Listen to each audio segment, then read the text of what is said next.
श्री नितिन गडकरी ने दिसंबर 2009 से जनवरी 2013 तक भारतीय जनता पार्टी के सबसे युवा राष्ट्रीय अध्यक्ष के रूप में सेवा की। ये वो समय था जब पार्टी कई बड़ी चुनौतियों का सामना कर रही थी।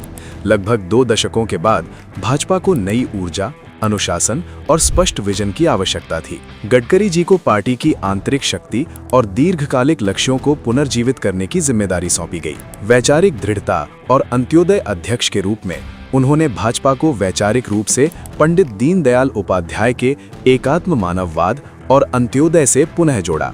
उन्होंने विकास, आत्मनिर्भरता और समाज के अंतिम व्यक्ति के उत्थान को राजनीतिक विमर्श के केंद्र में रखा।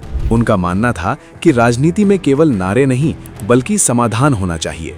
इसलिए नितिन गडकरी जी के मार्गदर्शन में संगठनात्मक सुधार और नीतिगत विजन के साथ संगठनात्मक स्तर पर व्यापक सुधार किए गए, जैसे भाजपा शासित राज्यों के प्रदर्शन पर नजर रखने और निरंतर नीतिगत सुझाव देने के लिए विशेष सेल बनाए गए। उनका लक्ष्य स्पष्ट था, एक ऐसी पार्टी का निर्माण करना जो केवल चुनाव ही न जीते बल्कि कुशलतापूर्वक शासन भी करे। उन्होंने प्रदेश इकाइयों, युवा विंग और जमीनी कार्यकर्ताओं को सशक्त बनाया, जिससे भाजपा का विस्तार पारंपरिक गढ़ों से निकलकर राष्ट्रीय स्तर पर हुआ।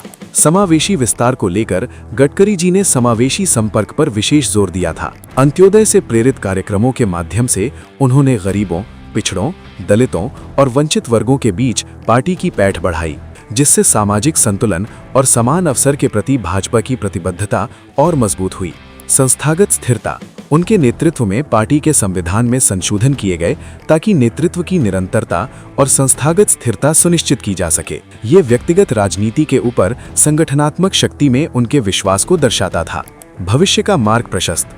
सबसे महत्वपूर्ण बात यह है कि श्री नितिन गडकरी ने विचारधारा को शासन की क्षमता के साथ जोड़कर भाजपा के भविष्य के उत्थान के लिए बौद्धिक और संगठनात्मक आधारशिला रखी। उनका कार्यकाल एक ऐतिहासिक काल था। ये वो दौर था जिसने शांतिपूर्वक पार्टी को उस महापरिवर्तन के लिए तैयार किया जिसका साक्षी आज पूरा देश है।